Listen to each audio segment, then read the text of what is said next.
কোনো ব্যক্তি বা দলের নয়, জনগণের স্বার্থে পুলিশকে কাজ করার আহ্বান জানিয়েছেন প্রধানমন্ত্রী তারেক রহমান। পুলিশ সপ্তাহ উপলক্ষে ঊর্ধ্বতন পুলিশ কর্মকর্তাদের উদ্দেশ্যে দেয়া বক্তব্যে তিনি বলেন, সরকারের সফলতার জন্য নিরপেক্ষ পুলিশ প্রশাসনের বিকল্প নেই। তারেক রহমান বলেন, সন্ত্রাস দমনে ব্যক্তির রাজনৈতিক পরিচয় নয়, অপরাধী হিসেবে বিবেচনা করতে হবে। পেশাদারিত্বের সাথে দায়িত্ব পালনের মাধ্যমে পুলিশ বাহিনীকে জনগণের আস্থা অর্জনের আহ্বানও জানান প্রধানমন্ত্রী। কামরুজ্জামান রাজীবের রিপোর্ট। দেশের প্রতিটি নাগরিকের নিরাপত্তা নিশ্চিতের অঙ্গীকার নিয়ে অতন্দ্র প্রহরী হিসেবে কাজ করছে পুলিশ বাহিনীর সদস্যরা। আইন শৃঙ্খলা রক্ষায় এ বাহিনীর প্রতিটি ইউনিট নিরলসভাবে কাজ করে যাচ্ছে। পুলিশ সপ্তাহ উপলক্ষে প্রধানমন্ত্রীর কার্যালয়ে আয়োজিত অনুষ্ঠানে কর্মক্ষেত্রে নানামুখী সমস্যা ও সমাধানের উপায় তুলে ধরেন পুলিশের শীর্ষ কর্মকর্তারা। এ সময় স্বরাষ্ট্রমন্ত্রী বলেন, হয়রানিমুক্ত সেবা নিশ্চিত করে পুলিশের ভাবমূর্তি ফিরিয়ে আনতে হবে। শৃঙ্খলা আর দুর্নীতির সাথে কোনো আপোষ নয়। প্রতিটি থানায় আগত সেবা প্রার্থী যেন কোনো প্রকার হয়রানি ছাড়া আইনি সহযোগিতা পায় তা নিশ্চিত করতে হবে। মনে রাখবেন, আপনাদের প্রতিটি আচরণ যেন রাষ্ট্রীয় সেবকের প্রতিফলন হয়। প্রধানমন্ত্রী বলেন, সমৃদ্ধ, স্বনির্ভর ও নিরাপদ বাংলাদেশ গড়ে তোলাই বর্তমান সরকারের প্রধান লক্ষ্য। পুলিশের উপর অর্পিত দায়িত্ব সঠিকভাবে পালনের আহ্বান জানান প্রধানমন্ত্রী।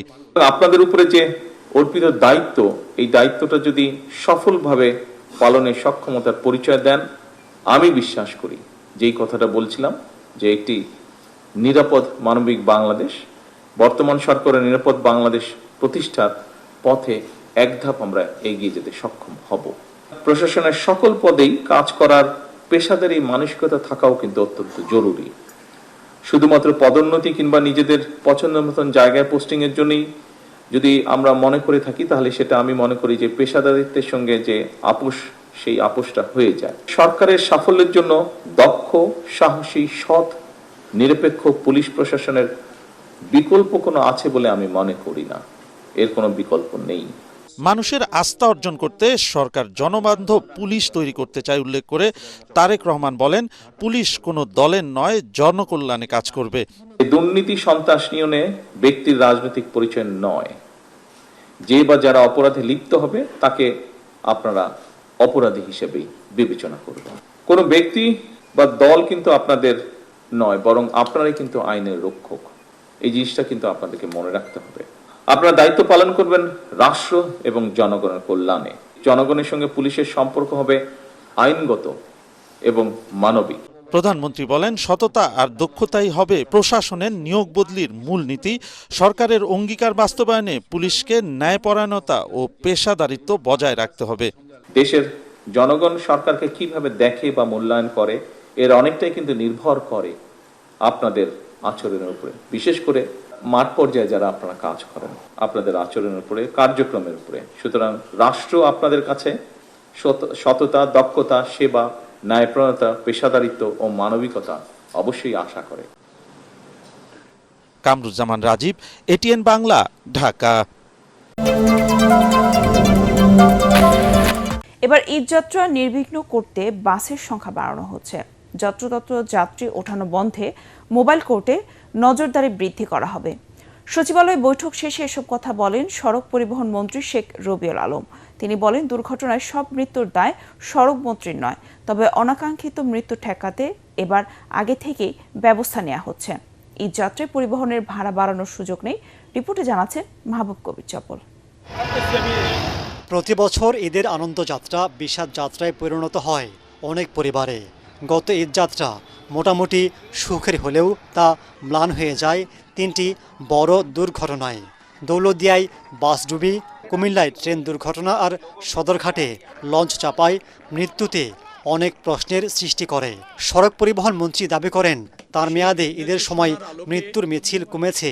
তারপরও অনাকাঙ্ক্ষিত মৃত্যু বন্ধে আগে থেকেই সতর্কতামূলক ব্যবস্থা নেওয়া হচ্ছে। বাংলাদেশে 4.5 থেকে 5 হাজারের মতো মানুষ সড়ক দুর্ঘটনায় প্রতি বছর নিহত হয়। খুব দুর্ভাগ্যজনক। বলা ঠিক হবে কিনা জানি না। আমার হাইওয়েতে মারা গিয়েছে 43 জন, আর বাকিটা এলজিআরডি রাস্তা, কিন্তু আমাকে জবাব দিতে হয় 170 জনের।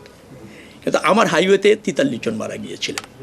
প্রত্যেকটা মৃত্যুই কিন্তু অনাকাঙ্ক্ষিত, দুঃখজনক, যার পরিবার যা তা জানে। বাস ফেরিতে ওঠার আগে আমরা একটা ব্যারিকেড তৈরি করছি। ওই ফেরি বাস নেমে খালি না হওয়া পর্যন্ত এখান থেকে কোনো গাড়ি উঠতে যেতে পারবে না, ওই ব্যারিকেড ক্রস করতে পারবে না, সেটা আমরা নিশ্চিত করেছি।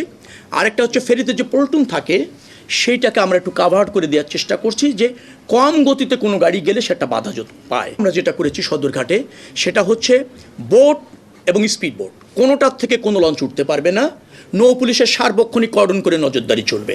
মন্ত্রী বলেন, এবার মানুষের বাড়ি ফেরা আর কোরবানির পশু পরিবহনে চ্যালেঞ্জ রয়েছে।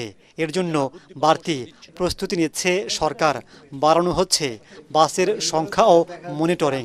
ওই একদিন দুই দিন এই উদ্বুদ্ধ পরিস্থিতি যাতে ফেস করা যায় তার জন্য বাসের সংখ্যা বাড়ানো, সড়কে শৃঙ্খলা, এবং এবার যেটা আমরা করেছি, গতবার মনে হয় 24টি মোবাইল কোর্ট কাজ করেছিল, এবার আমরা মনে করছি যে 50 জন আমরা রিকোয়েস্ট দিয়েছি, আর আমাদের আছে কয়জন, 10 জন, হ্যাঁ 19 জন আছে, আরো 50, মানে 69টি মোবাইল কোর্ট যাতে পরিচালনা করা যায়। যা বাড়ানোর আগেই সমন্বয় করে দিয়েছি 11 পয়সা অনলি, না কোনো সুযোগ নেই ভাড়া বাড়ানোর, কোনো সুযোগ নেই। তিনি বলেন, আগামীতে এআই ক্যামেরা দিয়ে মহাসড়কে মনিটরিং করা হবে। দৌলতদিয়া পাটুরিয়া রুটে নির্মাণ করা হবে দ্বিতীয় পদ্মা সেতু। আমরা দ্বিতীয় পদ্মা সেতুটা 3টি প্রস্তাবনা আছে, তার 1 নম্বর প্রস্তাবনা আপনি যেটা বলেছেন ওই রুটে। আমরা মাহবুব কবির, চপল, এটিএন বাংলা, ঢাকা। পশ্চিমবঙ্গে মুসলমানদের ওপর নিপীড়ন বন্ধে ভারত সরকারকে অনুরোধ জানাবে বাংলাদেশ। একই সাথে সেই অজুহাতে বাংলাদেশের সংখ্যালঘুদের ওপর কোনো ধরনের নির্যাতন যে কোনো মূল্যে প্রতিরোধ করা হবে বলে জানিয়েছেন ধর্মমন্ত্রী কাজী শাহ তোফাজ্জল হোসেন কায়কোবাদ। সংখ্যালঘুদের নিরাপত্তা নিশ্চিত করতে না পারলে পদত্যাগের কথাও বলেন তিনি। সচিবালয় বিএসএফ সংলাপে মন্ত্রী আরও বলেন, জনগণের জন্য প্রধানমন্ত্রীর নানামুখী পদক্ষেপকে বাধাগ্রস্ত করতে গণতন্ত্র হত্যার পায়তারা চলছে। মাহবুব কবির চপলের আরেকটি রিপোর্ট।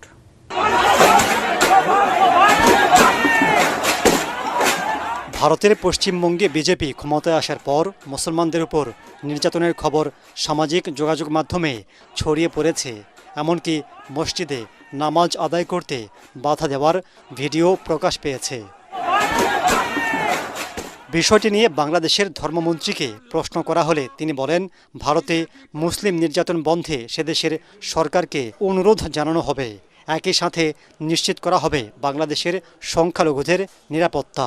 ওনারা যদি ওই দেশের সংখ্যালঘুদেরকে ওনাদের আপন করে নেয়, নিরাপত্তা দেয় এবং ওনাদের জনগণের একটা অংশ হিসাবে মনে করে সমস্ত ব্যবস্থা নেয়, অবশ্যই আমরা চেষ্টা করব। আমরা আমাদের সরকার প্রধান যিনি আছেন উনি অবশ্যই চিন্তা করতেছেন এই ব্যাপারে, উনি অবশ্যই ওনার পক্ষ থেকে উনি কথা বলবেন। ভারতে ঘটছে বলে বাংলাদেশে ঘটবে এমনটা হতে দেওয়া হবে না।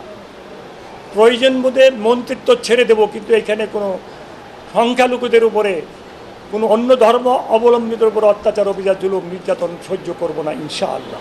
দেশের রাজনীতি প্রসঙ্গে মন্ত্রী বলেন, বিরোধী দল সরকারের গঠনমূলক সমালোচনা করছে না, বরং বিব্রত করছে। আজকের বিরোধী দল অতীতও দেখেছি, এখনও দেখেছি, তারা সরকারকে কিভাবে বিব্রতকর অবস্থায় ফেলবে সেই চেষ্টায় অনেকে লিপ্ত। তারেক রহমান সাহেব প্রথমবার এমপি হলেন, প্রথমবার প্রধানমন্ত্রী হলেন, হয়ে উনি এত কাজ করতেছেন, এত ভালো কাজগুলি করতেছেন, এটা অনেকেই সহ্য করতে পারতেছেন। এই জন্য আপনাদেরকে চোখ কান খোলা রাখতে হবে, গণতন্ত্রের ধারাবাহিকতা যেন বজায় থাকে।